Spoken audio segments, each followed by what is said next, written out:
कर्जमुक्ती योजना 2026 पुण्यश्लोक अहिल्यादेवी होळकर शेतकरी कर्जमुक्ती योजना सुधारित जी.आर. काय आहे बघणार आहोत. तर महाराष्ट्रातील तमाम शेतकरी बांधवांनो, आजचा हा व्हिडिओ तुमच्या आयुष्यातील अत्यंत महत्त्वाचा व्हिडिओ ठरणार आहे.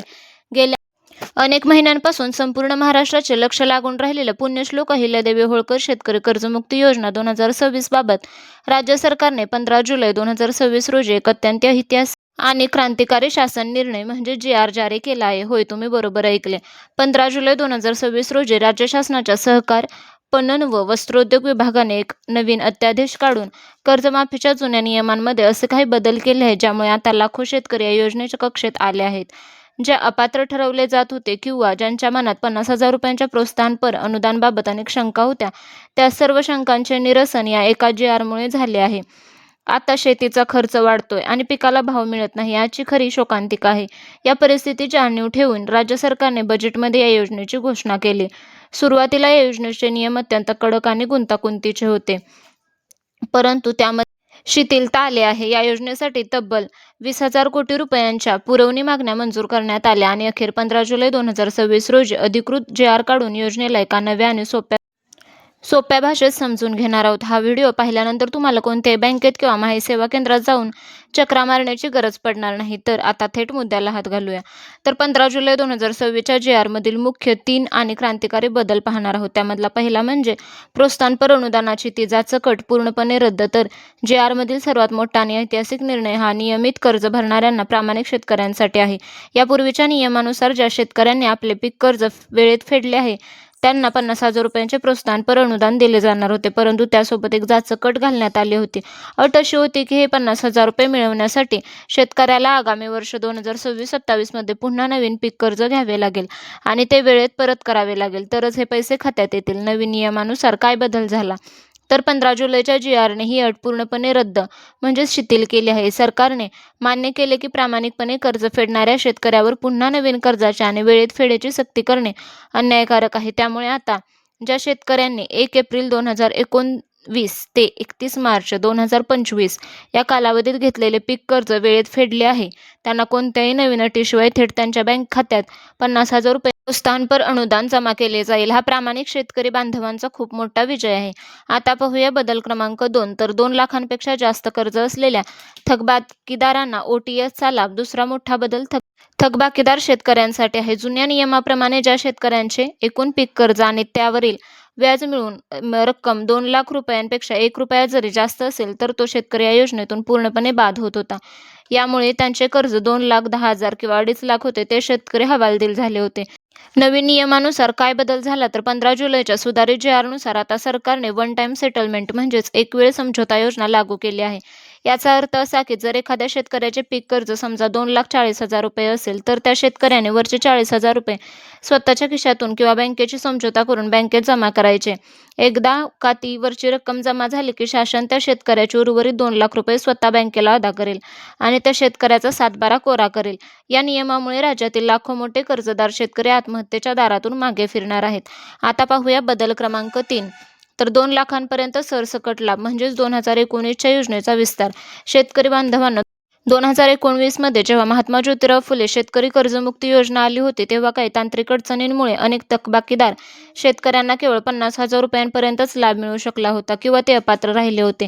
या नवीन जी.आर.मध्ये स्पष्ट करण्यात आले आहे की या योजनेतील राहिलेल्या किंवा अंशतः लाभ मिळालेल्या सर्व पात्र शेतकऱ्यांना आता या नवीन योजनेअंतर्गत पूर्ण 2 लाख रुपयांपर्यंतची सरसकट कर्जमाफी दिली जाणार आहे. जुन्या आणि नवीन योजनेचा हा मेळ घातल्यामुळे प्रशासकीय स्तरावर कामाचा प्रचंड वेग वाढला आहे.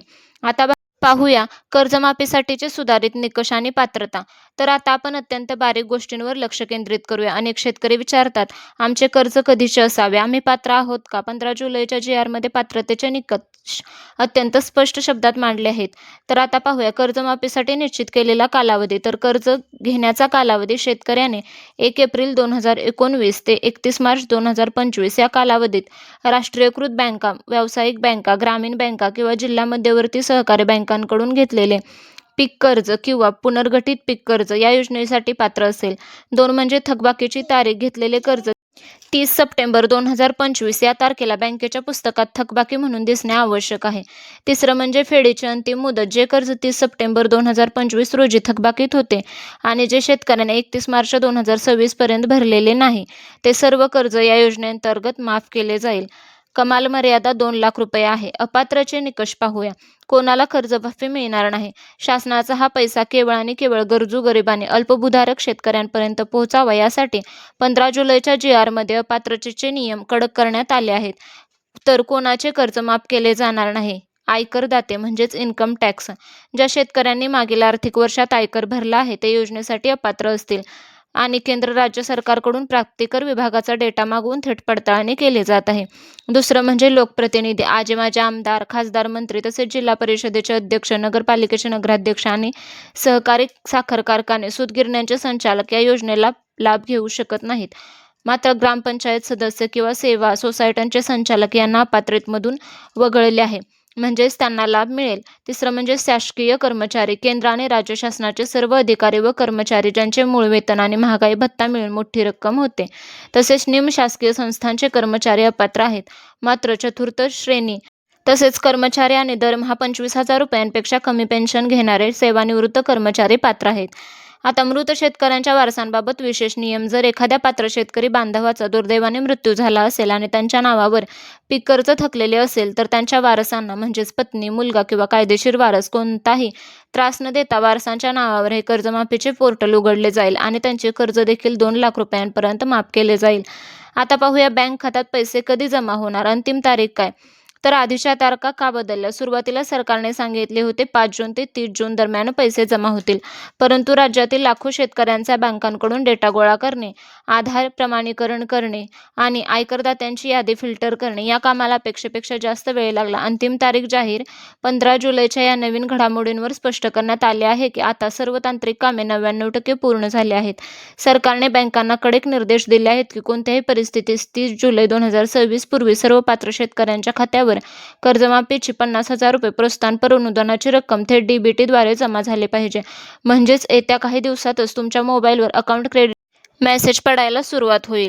महत्त्वाची गोष्ट म्हणजे शेतकऱ्यांनी आता पुढे काय करावे. योजना आली तर नियमही सोपे आहेत. पण 15 जुलैच्या जी.आर.मधील मार्गदर्शक सूचनांनुसार आजच ही कामे पूर्ण करा. म्हणजेच बँक खात्याला आधार कार्ड लिंक करा.